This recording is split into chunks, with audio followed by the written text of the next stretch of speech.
श्री गोकुल नाथ की जय।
पर एनर्जी अपने आप को कन्वर्ट कर देवे दूसरे स्वरूप में। एनर्जी को कभी भी जो है वो डिस्ट्रक्शन नहीं होगा, पर एक स्वरूप से दूसरे स्वरूप में वो अपने आप को डाइवर्ट कर देवे। जैसे ये लाइट एनर्जी को अगर अपन देखें तो ये जब बल्ब के अंदर वह फिलामेंट में से प्रवेश करेगी तो वो ये लाइट दे रही है अपने को, या ट्यूबलाइट ये पंखा के अंदर अभिव्यक्त होगी तो वो अपने को हवा दे रही है। या प्रकार से एनर्जी एक ही है पर वो अलग अलग माध्यम से अपने आप को डाइवर्ट कर रही है, पर एनर्जी कभी भी नष्ट नहीं हुआ है। ये एक विज्ञान को नियम है। तो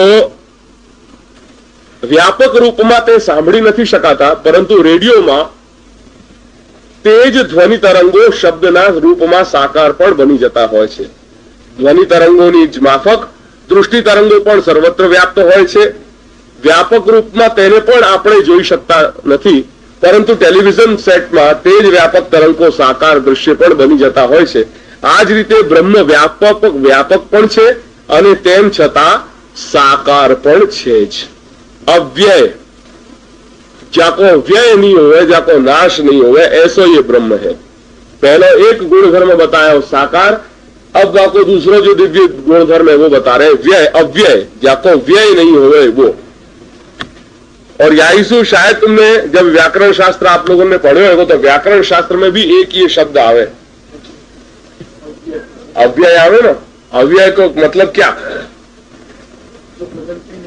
जो बदलते नहीं है वो, जाको अपन अंग्रेजी में कहे इनडिक्लाइनेबल, जो डिक्लाइन नहीं हो कहीं भी, जाको परिवर्तन नहीं हो, कोई भी लिंग, कोई भी पुरुष, कोई भी वचन में, कोई भी काल में वो शब्द ऐसे हो, कुछ शब्द ऐसे हो कि जिनमें कहीं भी विकार नहीं आवे, वो शब्द एज इट इज रहेंगे, उनको कह रहे हैं अव्यय। ब्रह्मना उत्पत्ति नाश थता नथी, ते सनातन अविनाशी तत्व छे।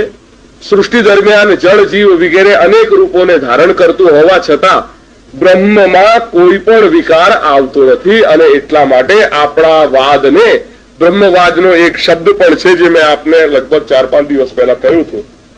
निकालो नोट्स, देखो हमारे यहाँ तर्क शास्त्र और व्याकरण शास्त्र की ये महिमा है कि हमारे यहाँ एक उक्ति प्रसिद्ध हो गई, पक्षे अवैयाकरण और क्षणे अतार्किका। क्या है? अविकृत परिणामवाद। यानी अगर शास्त्र को 15 दिन नहीं पढ़ो तो क्या हो गए? पक्षे अवैयाकरण, बैक टू स्क्वायर वन आ जाओगे। और तर्क शास्त्र के लिए साहित्य ऐसा कह रहे हो कि तर्क शास्त्र लॉजिक वो ऐसा है कि क्षण अतार्किक एक क्षण में अतार्किक हो जाओगे। तर्क शास्त्र से यदि एक क्षण भी अगर दूर रहोगे, यानी वहां को रिविजन सतत नहीं होएगा, तो क्या होगा? क्षणे अतार्किका पक्षे अवैयाकरण। 15 दिन अगर व्याकरण शास्त्र शुरू हो तो आ जाओ। अयोन रिलरेक एयोन अयौच हैवरट लड़ यमगणयम झवय गणदश जवगणदश खफचटत चटता कपाई शसर हल करो अभ्यास पहले से। वो पक्षे अवैयाकरण और क्षणे अतार्किका। अगर एक क्षण भी जो है वो तर्क शास्त्र से दूर हो गए तो एक क्षण में अतार्किक हो जाओगे। ऐसो ये या का सारा महात्म्य है कि हमारे एटलीस्ट दूसरे सत्र तक या को रिवीजन कर लीजिए, नहीं तो शायद यही सत्र फिर अपन को करना पड़े। अविकृत परिणामवाद क्यों कही? बाकी दृष्टांत बताओ। दृष्टांत भी मैंने बताए थे। सोने में से कुंडल बनाए और कुंडल को फिर गला करके चेन बना दी, चेन को फिर बना करके बाकी पायजेब बना दी। अंत तो सोनो ही है, वहां में कहीं भी विकार नहीं है।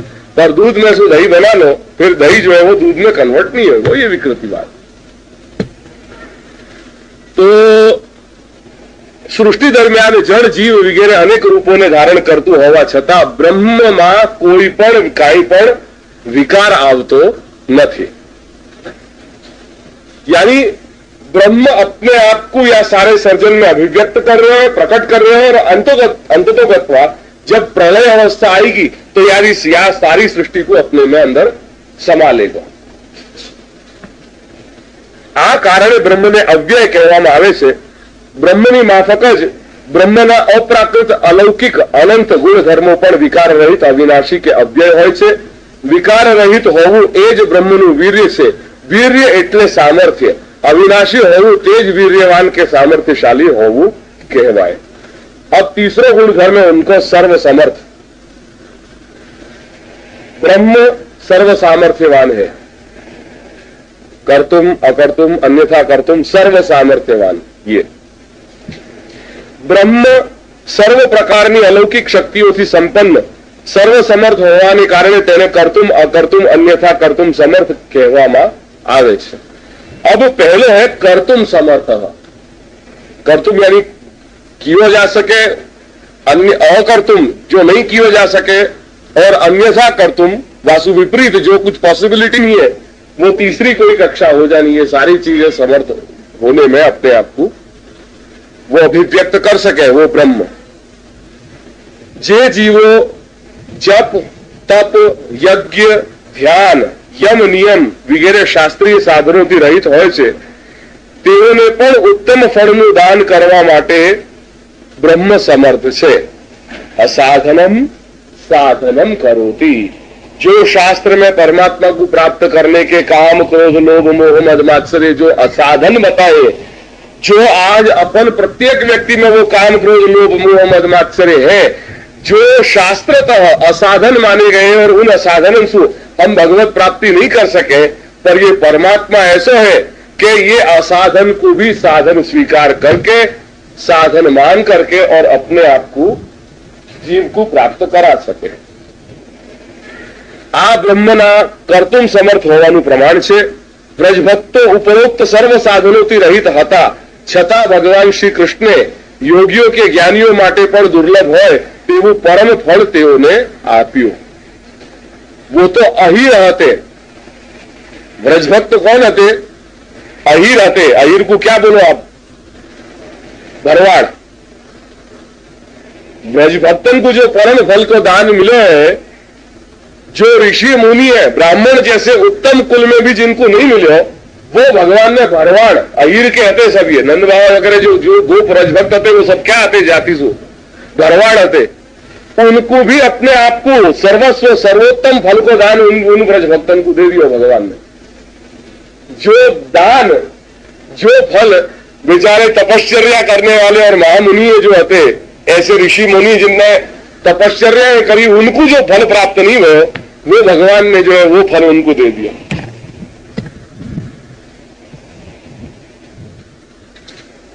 अब अकर्तुम समर्थ। કોઈ વ્યક્તિ ગમે તેટલા શાસ્ત્રીય સાધનોથી સંપન્ન હોય છતાં જો બ્રહ્મની ઈચ્છા તેને ફળ આપવાની ન હોય તો તેને કોઈ પણ પ્રકારનું ફળ ન આપવા માટે પણ બ્રહ્મ સમર્થ છે. નાયમાત્મા પ્રવચનેન લભ્યો ન મે દયા ન બહુના શ્રુતેન યમે વૈષવૃતે તેન લભ્ય અન્યથા કર્તુમ સમર્થ. તીસરો પક્ષ, ભગવત ચરિત્રોના અવલોકનથી એવું પણ જોવામાં આવે છે કે જે લોકોએ ભગવાન પ્રત્યે કામ, ક્રોધ, લોભ, મોહ જેવા શાસ્ત્ર નિષિદ્ધ ભાવો રાખ્યા હતા તેવા દુષ્ટ સાધન કુબ્જા, પૂતના, કંસ, શિશુપાલ વગેરેને પણ ઉદ્ધાર ભગવાને કર્યો હતો. આ બ્રહ્મનું અન્યથા કર્તુમ સામર્થ્ય છે. अगेन कुब्जा वाने भगवान के प्रति काम भाव रख्यो હતો. पूतना भगवान के प्रति क्रोध भाव હતો और कंस और शिशुपाल द्वेष, ईर्षा, ये सारे इनने भाव रखे. ताहम भी भगवान ने उनको परम गति प्राप्त कराई. सर्वसमर्थ होવું એ ब्रह्मनो ये कभी प्रसंग सुनाएंगे. ऐसे सुंदर सुंदर प्रसंग है इनके. परम करोती है वो बात भी बता दूं. गोप्य कामाद भयाद कंसो द्वेषाद चैद्यादयो नृपाः संबंधाद वृष्णय स्नेहाद यूयम भक्त्या वयम विभो. ये श्री नारद भगवान और युधिष्ठिर को संवाद चल रहा है. हमें युधिष्ठिर को नारद भगवान कह रहे हैं कि हे महाराज, नारद युधिष्ठिर को कह रहे हैं कि महाराज, गोपियों ने यानी ब्रजभक्तों ने, ब्रजस्वामिनियों ने भगवान से मिलन के तीव्र काम से अर्थात प्रेम से, कंस ने भय से, शिशुपाल, दंतवक्त्र आदि राजाओं ने द्वेष से, यदुवंशियों ने परिवार के संबंध से, यदुवंश उनके पुत्र कृष्ण के वो यदुवंशी आते, तो यदुवंशियों ने परिवार के संबंध से, तुम लोगों ने स्नेह से, युधिष्ठिर को कह रहे हैं क्यों भगवान सारथी क्यों बने? स्नेह के कारण. तुम लोगों ने स्नेह से और हम लोग, नारद अपने लिए कह रहे हैं कि हम लोगों ने भक्ति से अपने मन को भगवान में लगाया. ब्रजभक्ति जो होते उनके अंदर काम भाव હતો, कंस के अंदर भय હતો, शिशुपाल, दंतवक्त्र इत्यादि जो હતો इनके अंदर द्वेष, और तुमने स्नेह सु, और हम जैसे लोगों ने, हम जो दास है उनके, उनने भक्ति सु.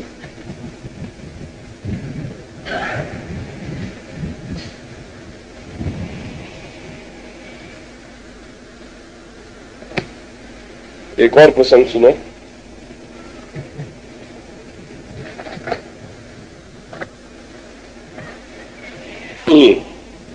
मिलियो.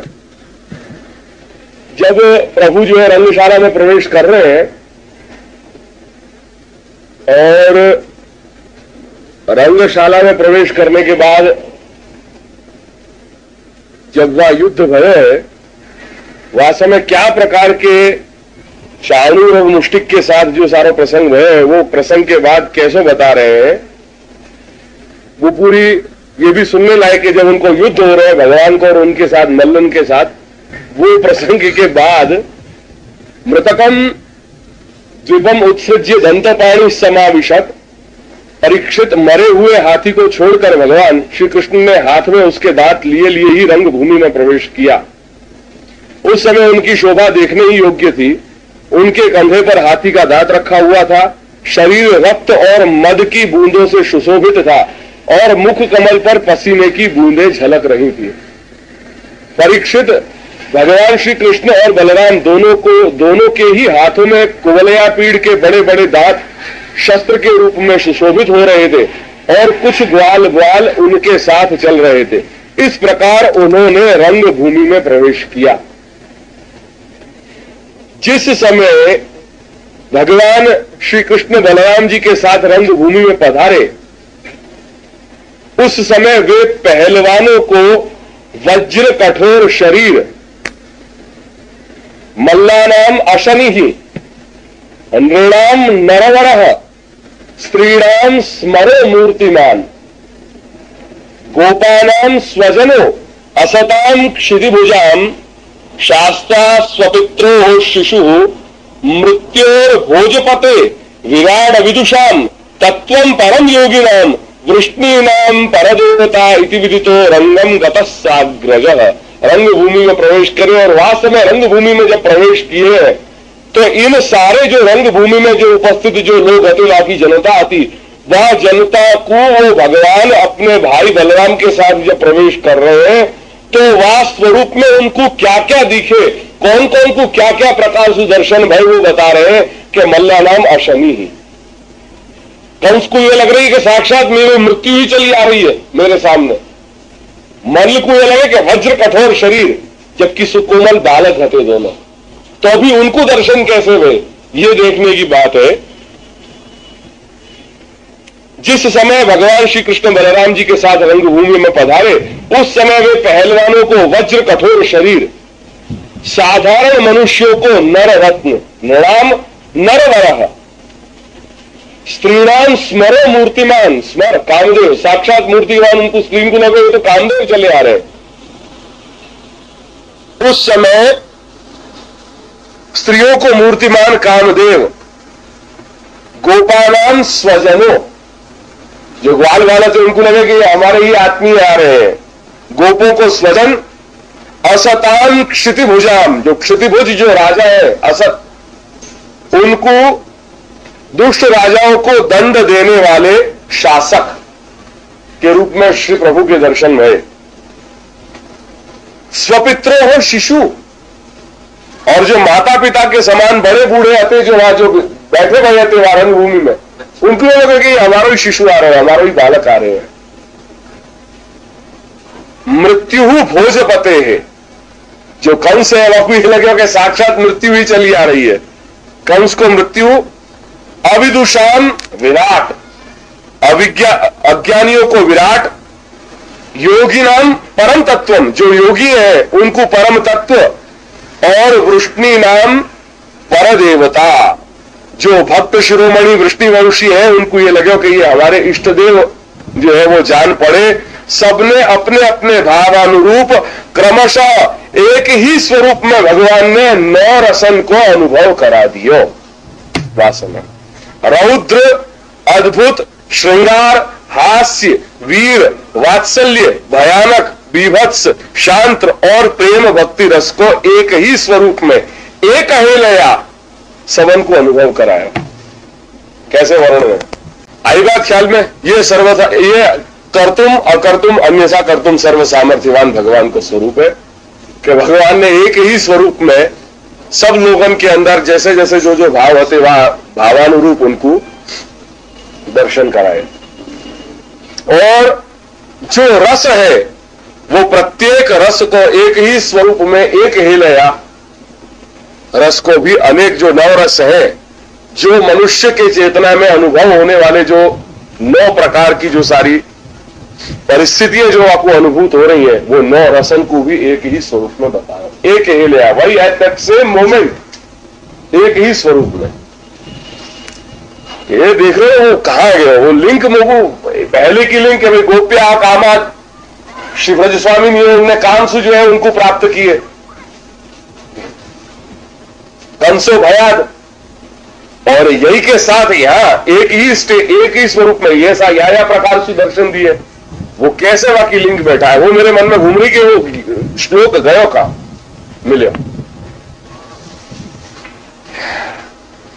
वो क्या है, जब तक नहीं तो बेचैनी मेरे अंदर चलती रहे, वो क्यों मिल नहीं रहा, वो खटकता है, ये गयो का, क्योंकि वो एक जगह से फिर दूसरी लिंक बता दी कि आप ये रिलेशन है, अब वह रिलेशन को कहो, अब वो मिला नहीं, तब तक बेचैनी रहे कि कहा गयो का। तो सर्व सामर्थ्य सर्वसमर्थ हो ए ब्रह्मनो यश से, यश तेनो जो फैला तो हो से कि जे सर्वशक्तिमान हो। गुण रहित ની કીર્તિનું ગાન કોણ કરે, શક્તિ રહિત ને પામવા કે જાણવા પણ કોણ ઈચ્છા રાખે, સામર્થ્ય રહિત ને પામવાથી પણ શો લાભ। આથી બ્રહ્મને નિર્ગુણ નિર્ધર્મક માનનારાઓ બ્રહ્મને અદ ઉપાસ્ય કરવા જેવો નહીં, તે અનુપાસ્ય, અપ્રાપ્ય, અજ્ઞેય અને અફલ બનાવી દેતા હોય છે। વસ્તુતઃ બ્રહ્મ નિર્ગુણ નિર્ધર્મક ન હોય અપ્રાકૃત અલૌકિક સર્વ ગુણોથી સંપન્ન છે અને આથી જ બ્રહ્મ બધા માટે ઉપાસ્ય જ્ઞેય પ્રાપ્ય અને ફલરૂપ છે. આ બ્રહ્મનો યશ છે. 6 धर्म बता रहे हैं, ऐश्वर्य वीर्य ये बतायो, यश. अब स्वतंत्र एक और गुण धर्म है ब्रह्म को कि वो स्वतंत्र है. अपरिमित ज्ञान शक्ति અને अपरिमित क्रिया शक्ति होने कारणे ब्रह्म स्वतंत्र है. बाकी ज्ञान और क्रिया की कोई भी जो है वो सीमा नहीं है. बात आ रही है मेरी समझ में? नहीं आई? अपरिमित यानी जो परिमाण जो है कि सीमा नहीं है, वो नहीं, मतलब कोई सीमा नहीं है वहां, कोई हाँ कोई लिमिटेशन नहीं है, लिमिटेशन नहीं है, ये लिमिटेशन नहीं है. ये वाकई ज्ञान की कोई लिमिटेशन नहीं है और वाकई क्रिया की कोई लिमिटेशन नहीं है. वहां अर्थ में यह अपरिमित है. ये आई बात ख्याल में नहीं आई? ठीक है. तू इंग्लिश मीडियम में पढ़ रहे क्या? अच्छा. જ્ઞાન હોય પણ ક્રિયા શક્તિ ન હોય તો માણસ પરતંત્ર બની જતો હોય છે. અનેક ભણેલા ગણેલા પંડિત લોકો શા માટે બીજાની ચાકરી કરતા જોવા મળે છે? આનું કારણ તેમનામાં ક્રિયાશક્તિનો અભાવ હોય છે. તે જ પ્રમાણે ક્રિયાશક્તિ હોય પણ જ્ઞાન ના હોય તો તેવો માણસ પણ પરતંત્ર બની જતો હોય છે. મજૂરમાં તેના માલિક કરતા અનેક ગણી વધુ શક્તિ હોઈ શકે છે, પરંતુ જ્ઞાન શક્તિના અભાવમાં પરતંત્ર બનીને તે જીવન પર્યંત મજૂરી જ કર્યા કરતો હોય છે. પરતંત્રતાથી મુક્તિ તે જ મેળવી શકે છે કે જેનામાં જ્ઞાન શક્તિ અને ક્રિયા શક્તિ આમ બંને શક્તિઓ હોય. બ્રહ્મ અનંત જ્ઞાન શક્તિ તેમજ અનંત ક્રિયા શક્તિ આમ બંને શક્તિઓથી સંપન્ન હોવાને કારણે સ્વતંત્ર છે. બ્રહ્મનું સ્વાતંત્ર્ય જ બ્રહ્મની શ્રી એટલે શોભા છે. વાઘ ગમે તેટલો શક્તિશાળી હોય પરંતુ જો તે પિંજરામાં પુરાયેલો હોય તો તેની બધી શોભા સમાપ્ત થઈ જતી હોય છે. તે જ પ્રમાણે ગમે તેટલો પંડિત પણ જો કોઈની ચાકરી કરતો હોય તો તેની શોભા પણ રહેતી નથી. આથી શોભા તો તેની જ હોય કે જે સ્વતંત્ર હોય. આથી જ બ્રહ્મના સ્વાતંત્ર્યની તેની શ્રી એટલે શોભા કહેવામાં આવે છે. ઐશ્વર્ય વીર્ય યશ શ્રી. સર્વેશ્વર સ્વતંત્ર હોવાના કારણે બ્રહ્મ ઉપર માયા વગેરે કોઈ પોતાનો પ્રભાવ પાડી શકતું નથી. બ્રહ્મ કોઈ પોતાના વશમાં કરી શકતો નથી. ઉલટાનો બ્રહ્મ જ સર્વને પોતાના વશમાં રાખતો હોય છે. આવી જે બ્રહ્મને આથી જ બ્રહ્મને સર્વેશ્વર પણ કહેવામાં આવે છે. સર્વજ્ઞ બ્રહ્મ જો સર્વત્ર સર્વદા અને સર્વ વસ્તુમાં વ્યાપ્ત હોય તો એવી કઈ બાબત હોઈ શકે કે જે બ્રહ્મની જાણકારીથી બહાર હોય. આથી જ બ્રહ્મ સર્વજ્ઞ પણ છે. સર્વજ્ઞતા એ બ્રહ્મનો જ્ઞાન ગુણ છે. ઐશ્વર્ય વીર્ય યશ શ્રી જ્ઞાન. अब वैराग्य निर्गुण. ब्रह्म अप्राकृत अलौकिक अनंत गुणों संपन्न होवा छता प्राकृत लौकिक सर्व गुणों रहित छे. प्राकृत धर्माश्रयम अप्राकृत निखिल धर्म रूपम. ठीक है. आ कारणे ब्रह्म ने निर्गुण की निर्धर्मक पण कहेवामां आवे छे. प्राकृत गुणों रहित होवुं ए ज ब्रह्मनो वैराग्य गुण छे. आ प्रकारे ब्रह्मना व्यापकता एटले ऐश्वर्य, अव्ययता एटले वीर्य, सर्वशक्तिमत्ता एटले यश, स्वातंत्र्य एटले श्री, सर्वज्ञ एटले ज्ञान और प्राकृत गुण वर्जिता एटले वैराग्य. आम 6 गुणोનું નિરૂપણ કર્યું. આ સિવાય પણ બ્રહ્મના બીજા અનેક ગુણધર્મોનું નિરૂપણ શાસ્ત્રોમાં જોવા મળે છે. સર્વાધાર સૃષ્ટિનું સર્જન કરીને તેના આધાર રૂપે બ્રહ્મ પોતે બનતું હોવાથી બ્રહ્મને સર્વાધાર પણ કહેવામાં આવે છે.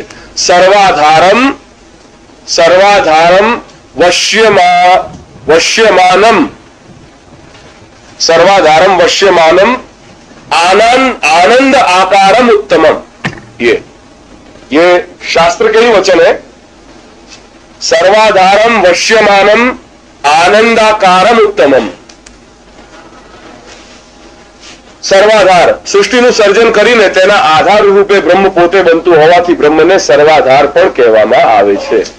ઠીક છે. સર્વાધારમ વશ્યમાયમ, સર્વાધારમ વશ્યમાયમ, वश्यमायम आनंदाकारम उत्तमम प्रापंचिक पदार्थानाम सर्वेशाम तद्विलक्षणम. ये निबंध की ही पंक्ति है. सर्वनिर्णय सर्व शास्त्रार्थ प्रकरण की 67वीं कारिका 67. सर्वाधारम वश्यमायम आनंदाकारम उत्तमम प्रापंचिक पदार्थानाम सर्वेशाम तद्विलक्षणम. प्रापंचिक पदार्थानाम सर्वेशाम तद्विलक्षणम. सर्वाधारम वश्यमायम आनंदाकारम उत्तमम प्रापंचिक पदार्थानाम सर्वेशाम तद्विलक्षणम. ठीक है. सर्वविलक्षण સમુદ્ર તરંગો રૂપે પ્રકટ થતો હોવા છતાં તરંગોમાં તે સમાપ્ત થઈ નથી જતો, કેમ કે તે પરિપૂર્ણ છે. તે જ પ્રકારે અસંખ્ય જળ જીવ રૂપે બ્રહ્મ પ્રકટ થતો હોવા છતાં તે જળ જીવ આદિમાં સમાપ્ત થઈ જતો નથી. તરંગો રૂપે બનવા છતાં સમુદ્રનું સ્વતંત્ર સ્વરૂપ રહેતું હોય છે, તેમજ બ્રહ્મ સર્વરૂપ હોવા છતાં સર્વથી સ્વતંત્ર વિલક્ષણ પણ છે જ. આનું કારણ સમજવા જેવું છે. પિતાના ગુણો પુત્રમાં આવતા હોય છે, પુત્રના પિતામાં નહીં. સમુદ્રના ગુણો तरंगों આવતા હોય છે, तरंगों गुणों समुद्र नहीं. फिर भी समुद्र को और तरंगन को क्या अलग अलग कर लोगे? अन्योन्याश्रित है. तरंग से ही समुद्र बने हैं और समुद्र ही तरंगन में अभिव्यक्त हो रहे हैं. આના ઉપરથી એ સિદ્ધાંત સ્થાપિત થાય છે કે હંમેશા કારણના ગુણો જ કાર્યમાં આવતા હોય છે, કાર્યના ગુણો કારણમાં આવતા નથી. આથી જ બ્રહ્મ જ્યારે જળ કે જીવના રૂપો ધારણ કરે છે ત્યારે તે જળની માફક અચેતન કે જીવની માફક અણુ કે પરિચ્છિન્ન બની નથી જતો. આ કારણે જ બ્રહ્મને સર્વવિલક્ષણ કહેવામાં આવે છે. અત્યતિષ્ઠદ सबुनिम विश्वतो वृत्वा अत्यतिष्ठत दशांगुलम. वो अपने आप को ये सारे सर्जन में अभिव्यक्त कर रहे हैं और अपने आप को या सर्जन में अभिव्यक्त करके भी 10 अंगुल वासु दूर रह रहे हैं. अत्यतिष्ठत दशांगुलम, 10 अंगुल दूर रह रहे हो मतलब क्या? अपने आप को ही या सब में अभिव्यक्त कर रहे हो, फिर भी वासु वाकु मोह माया नहीं है, अपने आप के एक्सटेंशन ही है वो. जैसे पिता को पुत्र से मोह हुए ऐसे याकू नहीं है. ये ब्रह्म जो है वो मोह से ग्रसित नहीं हो रहे, अपने आप को ही एक्सटेंड कर रहे हैं, पर फिर भी वासु दूर रह रहे हैं. हमारे यहां कहे विश्व वृक्षोपि संवर्ध्य स्वयं क्षेत्रम असांप्रतम. कोई व्यक्ति कोई वृक्ष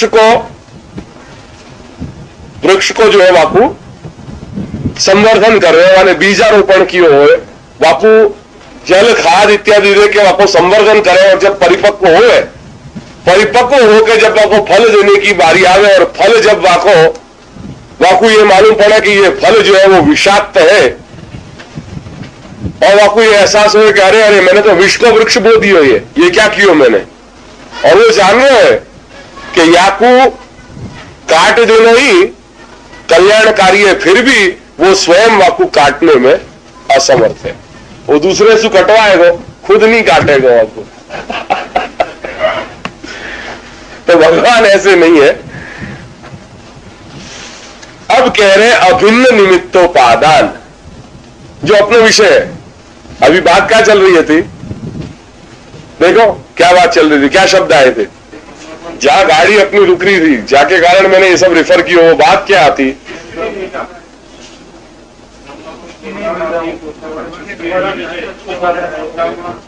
हाँ, फिर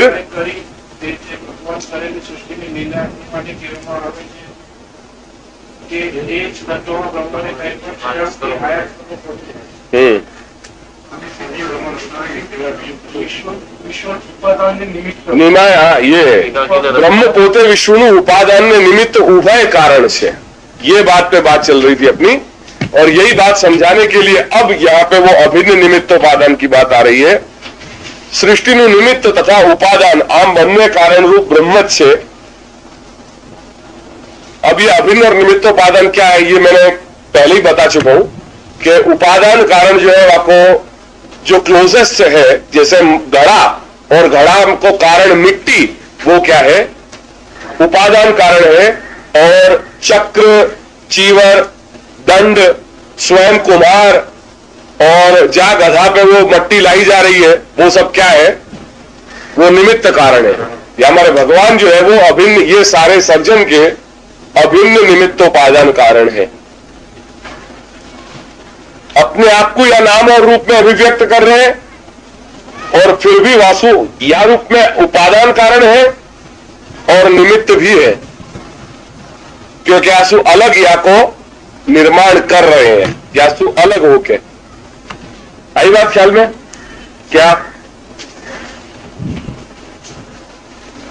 क्या आई बात ख्याल में? उपादान भी भगवान है, निमित्त भी भगवान है, पर कैसे? सृष्टि के सर्जन में वही रहते हैं, मतलब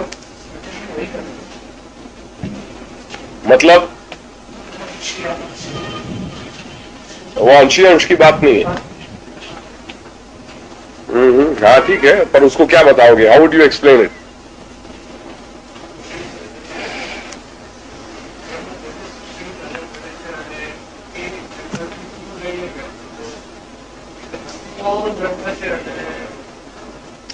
બ્રહ્મ પોતાની જાતને સર્જનના રૂપમાં અભિવ્યક્ત કરે છે। પોતે આ જે કાંઈ પણ તમને દેખાઈ રહ્યું છે એ પોતે બ્રહ્મ જ છે, એટલે એ રૂપમાં જે અભિવ્યક્ત થાય છે એ રૂપમાં એ ઉપાદાન કારણ છે, અને સર્જન કરનારના રૂપમાં એ નિમિત્ત કારણ છે। એ પ્રકારે અભિન્ન નિમિત્તોપાદાન કારણ બ્રહ્મ છે। તત્વતઃ બ્રહ્મ એક અદ્વિતીય હોવા છતાં સૃષ્ટિ સમયે તે અનેક વિરુદ્ધ રૂપોને ધારણ કરે છે। પોતે વ્યાપક હોવા છતાં જીવ રૂપે અણુ બની જાય છે। સર્વ કારણોનું પણ કારણ હોવા છતાં જગત રૂપે કાર્ય પણ બની જાય છે। સર્વ કારણોનું પણ કારણ હોવા છતાં સર્વ કારણ સર્વ રૂપોને ધારણ કરતું હોવા છતાં તે સર્વથી વિલક્ષણ પણ છે। આવા પરસ્પર અનેક વિરુદ્ધ ધર્મોનું ધારણ કરતું હોવાથી બ્રહ્મ વિરુદ્ધ ધર્માશ્રય છે। તર્ક અગોચર બ્રહ્મના સ્વરૂપને તર્કની સંકુચિત બુદ્ધિ સામર્થ્યથી સમજી શકાતું નથી। બ્રહ્મની વ્યાપકતા વિરુદ્ધ ધર્માશ્રયતા વગેરેને કારણે તર્કના નિયમો બ્રહ્મની સામે પાછા પડે છે। આ કારણે બ્રહ્મને યુક્તિ અગોચર કે તર્ક અગોચર કરવા કહેવામાં આવે છે। हमारे भगवान को समझना है तो तर्क मत करिए, नहीं तो नहीं समझ पाओगे। पर यत्न कब करियो? जब सत्वोद्रेक, जहां समय चेतन आएगा, जहां समय चेतनता प्रकट होगी, जहां समय बुद्धि बोध शक्ति को संचार होगा, वह समय आपको समझने की कोशिश कर सको, वो ख्याल में आ जाएगा। ठीक है, ભગવાને કરેલી આ સૃષ્ટિની લીલા એટલા માટે કહેવામાં આવે છે કે એ રચવામાં બ્રહ્મને કાંઈ પણ શ્રમ કે આયાસ કરવો પડતો નથી, અને તેમ કરવામાં સાહજિક રમણ વૃત્તિ સિવાય બીજો હેતુ પણ નથી હોતો। સ એકાકી ન રમતે સદ્વિતીયમ ઈચ્છત, એટલે બીજા શબ્દોમાં પોતે જ પોતાના સ્વરૂપે ખીલે છે। એમાં સારું કે ખોટું શું? એમાં દોષવાળું કે દોષ વગરનું શું? અરે પુરાણકારોએ સૃષ્ટિ રચવાની બાબતમાં એવા તો સુંદર વર્ણો આપ્યા છે કે એકવાર આપણે પણ તેમની બુદ્ધિ ઉપર મુગ્ધ થઈ જઈએ। હું અહીં આ બાબતમાં ભાગવતકાર જે કહે છે તે ટૂંકમાં જણાવીશ। મને લાગે છે કે આપણે ધર્મની બાબતમાં જે કંઈ આ પૂર્વે જાણ્યું તે બધું આના જ્ઞાન વગર અધૂરું જ રહે, કારણ આપણે આત્મા, પરમાત્મા અને જીવાત્માના સંબંધની વાતો તો ઘણીએ કરી, પણ બ્રહ્મ પોતે પોતાના અંશરૂપ જીવ શા માટે, ક્યારે અને કેવી રીતે થયો એને જાણીએ ત્યાં સુધી આપણને તેના સંબંધને તત્વવત ખ્યાલ ન જ આવે। તત્વતઃ ઉપર બ્રહ્મનું સાકાર સ્વરૂપ કહ્યું, તેને જ વૈષ્ણવો શ્રી કૃષ્ણ કહે છે। શ્રી કૃષ્ણના સ્વરૂપમાં ત્રણ ધર્મો રહેલા છે: આનંદ, ચિત્ત અને સત. આનંદ એ પ્રથમ ધર્મ છે ને બાકીના બેનું કારણ છે. શ્રી કૃષ્ણનો આકાર મનુષ્યના જેવો શાંતદર્શી ને પોતાના સર્વવ્યાપક તેજમાં અનંત છે. પ્રથમ સચ્ચિદાનંદ સ્વરૂપ કૃષ્ણ સિવાય કાંઈ હતું જ નહીં. આવા નિર્વિકારી સનાતન કારણરૂપ સાકારને અનંત શ્રી કૃષ્ણમાં આ નિત્ય વિકારી પ્રાકૃત સૃષ્ટિનો જન્મ કેવી રીતે થયો એ એક મહાપ્રશ્ન છે. આ સૃષ્ટિક્રમ સમજવા આપણે બીજમાંથી વૃક્ષ કેવી રીતે વિકાસ પામે છે તેનો વિચાર કરીએ. જેમ બીજમાંથી વૃક્ષ મૂળ નાખે છે, ફૂટી નીકળે છે, ઉગે છે ને તે ઉપર પુષ્પ ને ફળ બેસે છે, તેવા જ ક્રમ પ્રમાણે આપણામાં પ્રથમ વિચાર જાગે છે, વિકસે છે ને સ્વરૂપ કર્મને પામે છે. જો મન શાંત હોય તો સંકલ્પ શ્રી રીતે જન્મ્યો એ જોઈ શકાય છે. તેમાં પ્રથમ તો અનિશ્ચિત લાગણી થઈ આવે છે, પછીથી કંઈક અનિયમિત સ્ફૂર્ણા થાય છે, પછીથી તેમાંથી અમૂર્ત ભાવ થાય છે અને અંતે ભાવમાંથી સંકલ્પ જન્મે છે જે કર્મનું કારણ છે. सृष्टि उत्पत्ति पण आवाज क्रम में थाय छे. आपको भी थोड़ो समझ लीजिए. अपन विचार कैसे करें और विचार क्या रूप में जो है वो कर्म के प्रति कारण बने हैं. ये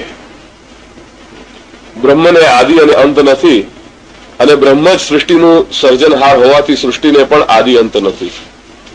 જેમ બ્રહ્મ સદા સર્વદા અસ્તિત્વમાં છે તેમ સૃષ્ટિ પણ તેની સાથે સદા સર્વદા હોવી જોઈએ.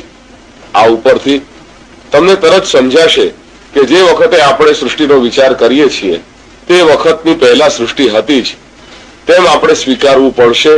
અને જો સૃષ્ટિ હતી તો શ્રી કૃષ્ણમાં તેનો લય થતા તેના સંસ્કારો બીજ રૂપે શ્રી કૃષ્ણમાં રહેલા હોવા જોઈએ એ પણ આપણને સ્વીકારવું રહ્યું.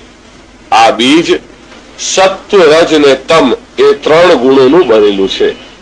જ્યાં સુધી આ 3 ગુણો સમતામાં હોય ત્યાં સુધી સૃષ્ટિ અંકુર रूपમાં श्री कृष्ण का अधिकारण रूप रहे छे. ठीक है.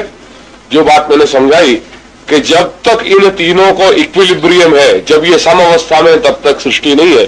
जहां इनको बैलेंस बिगड़े हो, जहां इनमें थोड़ा सा भी इक्विलिब्रियम जो टूट जा रहे हो वही जो है वो सृष्टि की अवस्था हो रही है.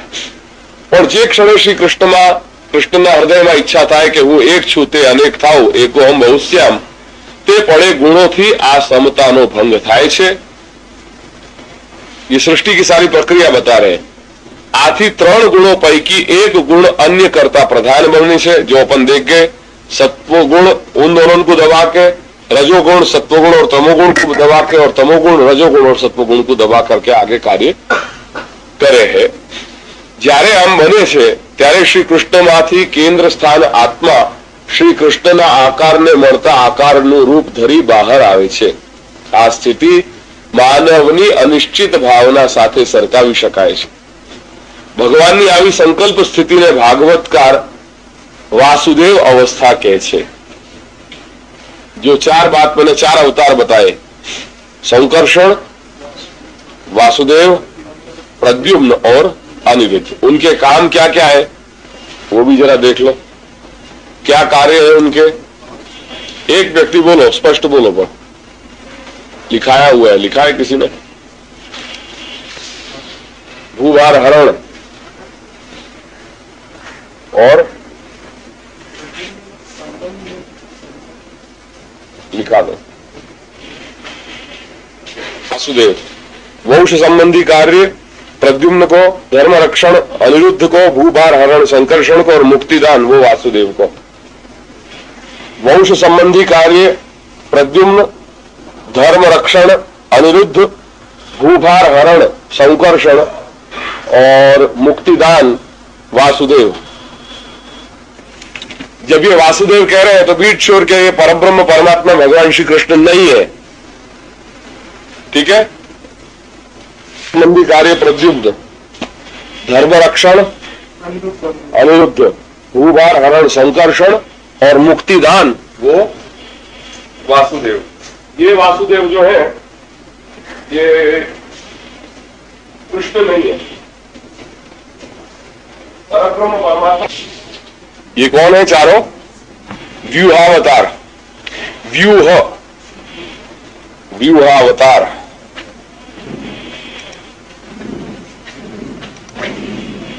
સંકલ્પ સ્થિતિને ભાગવતકાર વાસુદેવ અવસ્થા કહે છે.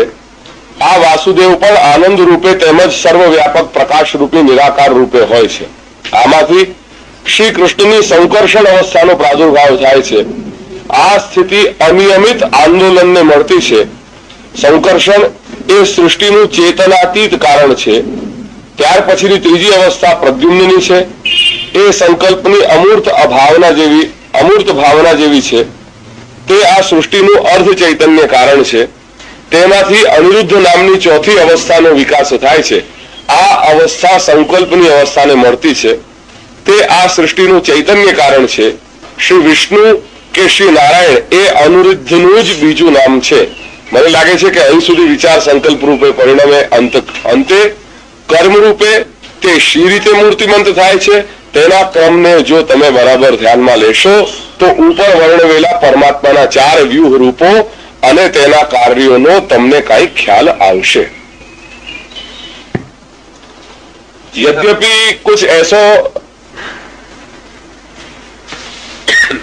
જી હા, હું સમજવાનો પ્રયત્ન કરું છું, છતાં મારે કબૂલ કરવું જોઈએ કે તદ્દન વિરોધી વાતાવરણમાં પોષાયેલા મગજને શાસ્ત્રીય વિચારણાની જો આ શ્રેણી एकदम समझता कठिन तो पड़े.